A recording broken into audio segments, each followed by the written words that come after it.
जय श्री कृष्ण। राधे राधे। आपका भक्ति कथा चैनल पर स्वागत है। आपका दिन शुभ और मंगलमय हो। आज दिनांक है 15 जनवरी और दिन गुरुवार है। आज माघ कृष्ण पक्ष की द्वादशी है। आज सूर्योदय का समय सुबह 7:15 और सूर्यास्त शाम 5:46 पर होगा। ब्रह्म मुहूर्त रहेगा सुबह 5:27 से सुबह 6:21 तक और अभिजीत मुहूर्त रहेगा दोपहर 12:10 से दोपहर 12:52 तक। वही राहु काल दोपहर 1:50 से दोपहर 3:08 तक रहेगा। आज आइए सुनते हैं माघ मास कथा का 11वां और 12वां अध्याय। यमदूत विकुंडल से आगे कहते हैं, हे वैश्य, मनुष्य को सदैव शालिग्राम की शिला में तथा वज्र या गोमती चक्र में भगवान वासुदेव का पूजन करना चाहिए, क्योंकि सब पापों का नाश करने वाले, सब पुण्यों को देने वाले तथा मुक्ति प्रदान करने वाले भगवान विष्णु का इसमें निवास होता है। जो मनुष्य शालिग्राम की शिला या हरि चक्र में पूजन करता है वह अनेक मंत्रों का फल प्राप्त कर लेता है।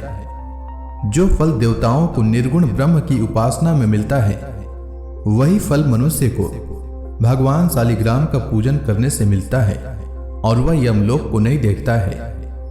भगवान को लक्ष्मी जी के पास अथवा वैकुंठ में इतना आनंद नहीं आता जितना शालिग्राम की शिला या चक्र में निवास करने में आता है। स्वर्ण कमल युक्त करोड़ों शिवलिंग के पूजन से इतना फल नहीं मिलता जितना एक दिन शालिग्राम के पूजन से मिलता है। भक्ति पूर्वक शालिग्राम का पूजन करने से विष्णु लोक में वास करके मनुष्य चक्रवर्ती होता है। काम, क्रोध, लोभ, मोह, अहंकार से युक्त होकर भी मनुष्य शालिग्राम का पूजन करने से वैकुंठ में प्रवेश करता है। जो सदैव शालिग्राम का पूजन करते हैं वह प्रलय काल तक स्वर्ग में वास करते हैं। जो दीक्षा, नियम और मंत्रों से चक्र में बलि देता है वह निश्चय करके विष्णु लोक को प्राप्त होता है। जो शालिग्राम के जल से अपने शरीर का अभिषेक करता है वह मानो संपूर्ण तीर्थों में स्नान करता है। गंगा, रेवा, गोदावरी सबका जल शालिग्राम में वास करता है। जो मनुष्य शालिग्राम की शिला के सन्मुख अपने पिता का श्राद्ध करता है उसके पितर कई कल्प तक स्वर्ग में वास करते हैं। जो लोग नित्य शालिग्राम की शिला का जल पीते हैं उनके हजारों बार पंचगव्य पीने से क्या प्रयोजन। यदि शालिग्राम की शिला का जल पिया जाए तो सहस्त्रों तीर्थ करने से क्या लाभ। जहां पर शालिग्राम है वह स्थान तीर्थ स्थान के समान ही है। वहां पर किए गए संपूर्ण दान हो करोड़ों गुना फल को प्राप्त होता है। जो एक बूंद भी शालिग्राम का जल पीता है वह माता के स्तनों का दुग्ध पान नहीं करता, अर्थात गर्भाशय में नहीं आता। शालिग्राम शिला में जो कीड़े मकोड़े एक कोस के अंतर पर मरते हैं वह भी वैकुंठ को प्राप्त होते हैं। जो फल वन में तप करने से प्राप्त होता है वही फल भगवान को सदैव स्मरण करने से प्राप्त होता है। मोहवश अनेक प्रकार के घोर पाप करने वाला मनुष्य भी भगवान को प्रणाम करने से नरक में नहीं जाता। संसार में जितने तीर्थ और पुण्य स्थान हैं भगवान के केवल नाम मात्र के कारण से प्राप्त हो जाते हैं। यमदूत आगे कहते हैं कि जो कोई प्रसंगवश भी एकादशी के व्रत को करता है वह दुखों को प्राप्त नहीं होता। मास की दोनों एकादशी भगवान पद्मनाभ के दिन है। जब तक मनुष्य इन दिनों में व्रत नहीं करता उसके शरीर में पाप बने रहते हैं। हजारों अश्वमेघ, सैकड़ों वाजपेय यज्ञ एकादशी व्रत की 16वीं कला के बराबर भी नहीं है। एकादशी के दिन व्रत करने से 11 इंद्रियों से किए सब पाप नष्ट हो जाते हैं। गंगा, गया, काशी, पुष्कर, कुरुक्षेत्र, यमुना, चंद्रभागा कोई भी एकादशी के तुल्य नहीं है। इस दिन व्रत करके मनुष्य अनायास ही वैकुंठ लोक को प्राप्त करता है। एकादशी को व्रत और रात्रि जागरण करने से माता पिता और स्त्री के कुल की 10-10 पीढ़ियां उद्धार पाती है और वह पीतांबरधारी होकर भगवान के निकट रहते हैं। बाल, युवा और वृद्ध सब तथा पापी भी व्रत करने से नरक में नहीं जाता। यमदूत आगे कहते हैं कि हे वैश्य, मैं सूक्ष्म में तुमसे नरक से बचने का धर्म कहता हूं। मन, कर्म और वचन से प्राणी मात्र का द्रोह न करना, इंद्रियों को वश में रखना, दान देना, भगवान की सेवा करना, नियम पूर्वक वर्णाश्रम धर्म का पालन करना, इन कर्मों के करने से मनुष्य नरक से बचा रहता है। स्वर्ग प्राप्त करने की इच्छा से मनुष्य गरीब भी हो तो भी जूता, छतरी, अन्न, धन, जल कुछ न कुछ दान देता रहे। दान देने वाला मनुष्य कभी यम की यातना को नहीं भोगता तथा दीर्घायु और धनी होता है। बहुत कहने से ही क्या, अधर्म से ही मनुष्य बुरी गति को प्राप्त होता है। मनुष्य सदैव धर्म के कार्यों से ही स्वर्ग प्राप्त कर सकता है। इसलिए बाल्यावस्था से ही धर्म के कार्यों का अभ्यास करना चाहिए। तो इसी के साथ यह अध्याय समाप्त हुआ। तो प्रेम से बोलिए विष्णु भगवान की जय। अब आइए सुनते हैं माघ मास में भागवत पुराण का आज का अध्याय।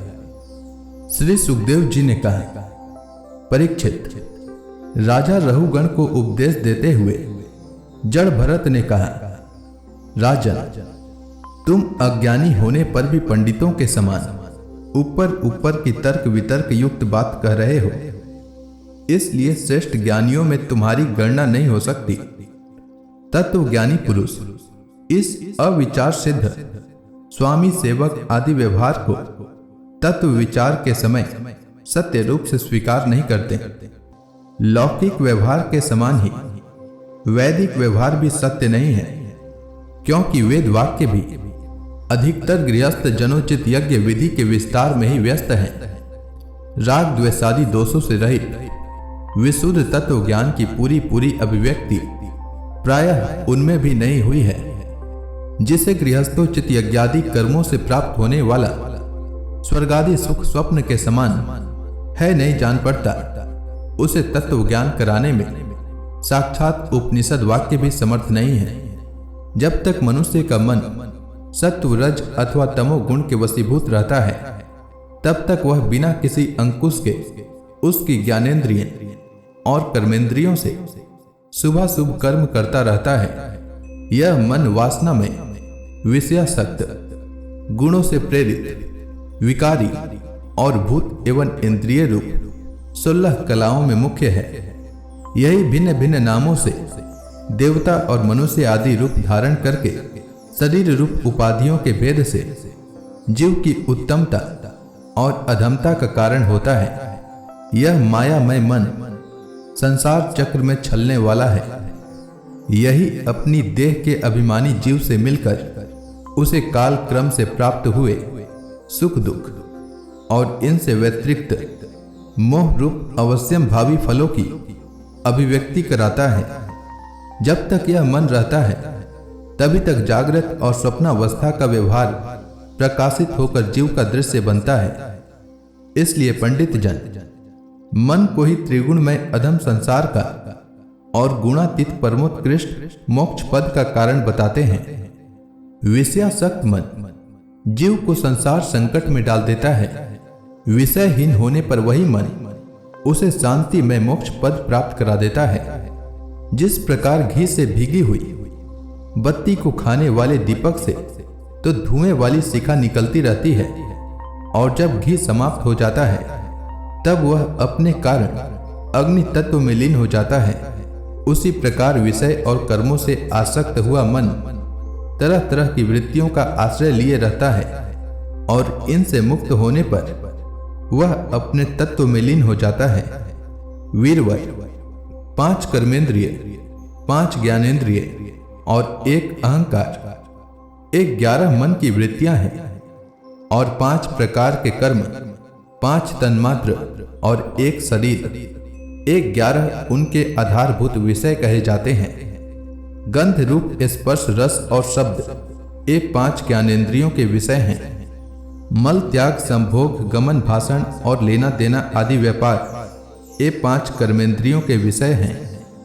और शरीर को यह मेरा है इस प्रकार स्वीकार करना अहंकार का विषय है। कुछ लोग अहंकार को मन की 12वीं वृत्ति और उसके आश्रय शरीर को 12वां विषय मानते हैं। ये मन की 11 वृत्तियां द्रव्य, स्वभाव, आशय, कर्म और काल के द्वारा सैकड़ों, हजारों और करोड़ों भेदों में परिणत हो जाती है, किंतु इनकी सत्ता क्षेत्रज्ञ आत्मा की सत्ता से ही है, स्वतः या परस्पर मिलकर नहीं है।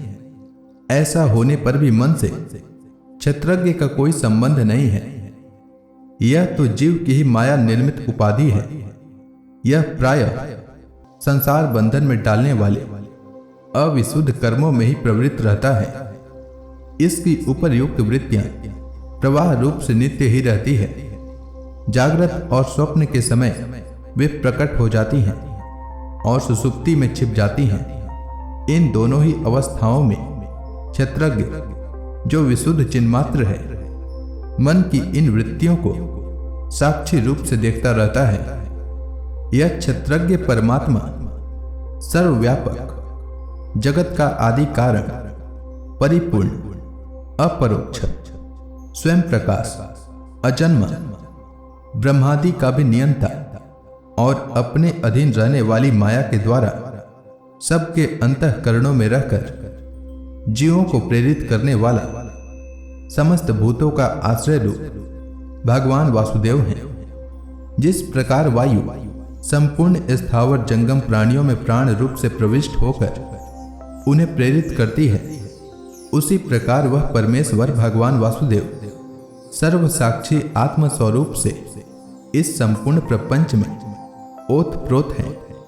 राजन, जब तक मनुष्य ज्ञानोदय के द्वारा इस माया का तिरस्कार कर सबकी आसक्ति छोड़कर तथा काम क्रोधादि 6 शत्रुओं को जीतकर आत्म तत्व को नहीं जान लेता, और जब तक वह आत्मा के उपाधि रूप मन को संसार दुख का क्षेत्र नहीं समझता, तब तक वह इस लोक में यूं ही भटकता रहता है, क्योंकि यह चित्त उसके शोक, मोह, रोग, राग, लोभ और वैर आदि के संस्कार तथा ममता की वृद्धि करता रहता है। यह मन ही तुम्हारा बड़ा बलवान शत्रु है। तुम्हारे उपेक्षा करने से इसकी शक्ति और भी बढ़ गई है। यह यद्यपि स्वयं तो सर्वथा मिथ्या है, तथापि इसने तुम्हारे आत्म स्वरूप को आच्छादित कर रखा है। इसलिए तुम सावधान होकर श्री गुरु और हरि के चरणों की उपासना के अस्त्र से इसे मार डालो। तो प्रेम से बोलिए विष्णु भगवान की जय। तो इसी के साथ यह अध्याय समाप्त हुआ। इसके आगे के भागवत पुराण की कथा मैं कल के माघ मास कथा में सुनाऊंगा। तब तक के लिए भगवान श्री हरि विष्णु का नाम जपते रहें।